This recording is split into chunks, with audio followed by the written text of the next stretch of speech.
Welcome back na naman dito sa akin channel. Panibagong araw, panibagong video na naman tayo ngayon. May ibabahagi na naman ako sa inyo ngayon na ritual. Ito'y simpleng gabay at simpleng pamamaraan. At kung bago sa channel ko, ay huwag niyo pong kalimutang mag-subscribe at pindutin ang notification bell para palagi kayong updated sa mga bago kong videos. Kayong dalawa ba ng partner mo ay nagkakamalabuan na? At tuluyan na ba siyang nananlamig sa'yo?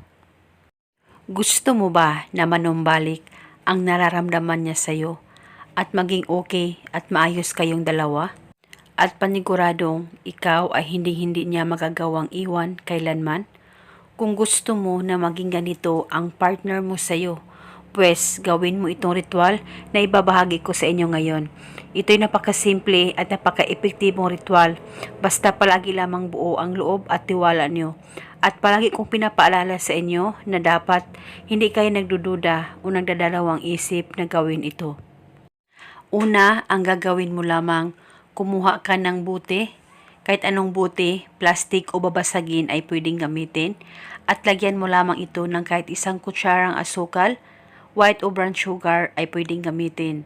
At pagkatapos mo nang malagay ang asukal, lagyan mo ito ng kahit kalahating tubig o kahit kaunting tubig lamang ay pwede na po. At pagkatapos, isulat mo lamang sa maliit na papel ang pangalan at apelido mo ng isang beses. At sa ibaba, isulat mo ang pangalan at apelido niya ng isang beses. Dapat isulat mo ang pangalan mo at ang pangalan niya. At pagkatapos mo nang masulat ito, tupiin o i-roll mo itong papel.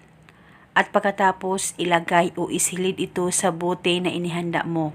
At pagkatapos mo nang masilid ito, takpan mo na itong bote at alugin mo lamang ito kahit 3 beses. At pagkatapos, pwede mo nang itago itong ritual.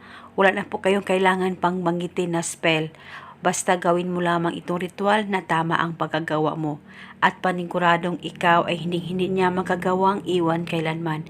Itago itong ritual pang matagalan at hindi po ito maaano basta itago mo lamang ito. At kahit okay na kayo ng partner mo, panatilihin mo pa rin itago ang ritual na ito. At dahil isa itong gabay para mas lalong magiging matatag ang relasyon ninyong dalawa ng partner mo, malayo o malapit man kayo sa isa't isa. At hindi na po ito kailangan pang bulungan araw-araw.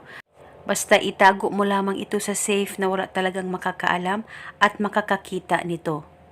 Pwede mo gawin itong ritual sa kahit na anong araw o oras na gusto mo. Pwede mo rin ito gawin ngayon mismo sa oras na makita mo ang video na ito.